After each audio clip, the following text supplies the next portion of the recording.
Sizge karşı olup düşmanlık kılıp atkan adamdardын akısına dua kılыңыз жакшылап. Эгерде сиз бирөөгө дуа кылсаңыз, ошол сиз дуа кылган адам сиздин дуа кылганды үмүт кылбай билбей турган болсо, анда периште сизге дуа кылып турат. Мисалы үчүн, бул мен дуа кылат деп ойлогон күткөн жери жок да. Ана мен ушуга дуа кылсам, бул мен дуа кылганын билбейби? Периштелер ушул дуаны өзүңө кабыл болсун дейт да. Өзүм эмне кааласам, ошону каалап буга дуа кылсам, дуам өзүмө кабыл болот да. Ал эми өзүңдүн душманыңа дуа кылсаң, абысыңы бар, күнүгө мушташ отурасың аялдардыкы. Же эркектердин бизнестеги партнеры бар, жаман көрөт мисалы үчүн да, же болбосо дагы бирөөсү бар. Ошого дуа кылыңыз, ого да айта алам.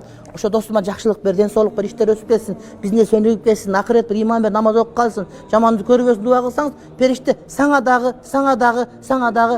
деп. А биздин дуабыз кабыл болушу 50-50.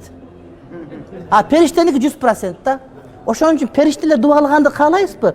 Сизден дуа үмүт кылбаган, күтпөгөн, сизге душмандык кылган бирөөгө дуа кылсаңыз, периште сизге дуа кылат. Жебирейил, Микаил бардыгы, анын дуасы кабыл болот да.